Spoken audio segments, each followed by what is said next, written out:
Yeah,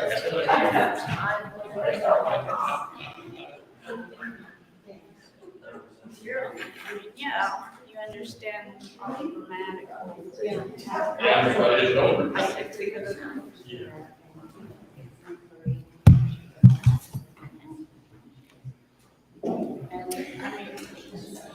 Good morning, and welcome to Orchard Hill United Church of Christ. I know some of you are used to our regular service beginning with the prelude. For the season of Lent, however, we're going to begin with our words of welcome and announcements, and then a small reflection, just a little quote that we're going to call the God is still speaking quote. You know that God is still speaking, don't you? Never place a period where God has placed a comma, because God is still speaking into the world. So during Lent, there's going to be a little change up in the way we usually open ourselves for worship.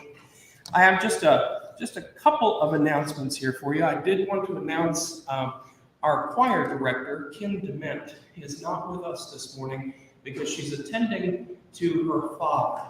Many of you know that her father, Mike McCorkle, has been battling some physical ailments recently. Mike is going to undergo some surgery in Florida, and so Kim is with him. We want to lift up Kim and her family in our hearts. We know that Mike has been a longtime supporter of many, many things in this congregation and the congregation of his membership, which is Voice of Hope, Church of God that worships here on Saturdays. We want to lift Mike up in our prayers and all who are hoping along with him for a good outcome for that surgery. So remember Kim especially in your prayers.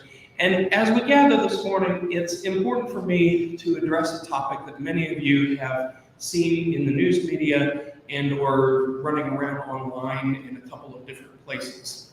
Adena Health System is a health system that was founded in 1895 by the efforts of many local churches, ours being one of them. And we still maintain a connection to Adena Health System as one of the corporate members that govern the health system's affairs. We nominate members to the Board of Trustees. Our nominated member is actually with us this morning, Kevin Shoemaker. Many of you know that Jenny Wetterston served for a very long time in that capacity, as did Gary Evans, and many other individuals from our congregation who've served in that capacity. I tell you this to remind you that our connection to Adena is deep, and it is a profound responsibility to care for the health of our community. And that is why usually we do not involve ourselves in petty squabbles or affairs that come online. But now there has been a distinct change in that tenor.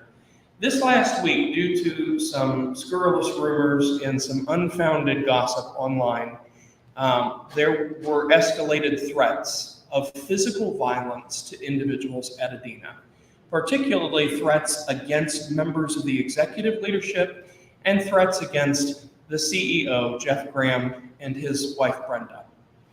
I want to make very clear from the pulpit, from the altar this day, that kind of behavior is unacceptable. As a church that supports Adena and has supported that health system for over 125 years, we have to make it very clear that threatening people's lives is not in keeping with the core principles with which that ministry was founded, and it is not in keeping with the core biblical principle of 1 Corinthians, let everything you do be done in love. There will be a statement from the church council here in the coming week, and there will likely be additional statements from other churches that are corporate member churches of Adena. I just want to lift up in this moment that we need to be praying in this time, particularly for those whose lives have been threatened with physical violence and physical threats, and particularly for Jeff and Brenda Graham, as they live in this community, they work in this community, and they don't deserve this kind of treatment. We want to be very clear that this kind of behavior has no place in our community, and we can't countenance it.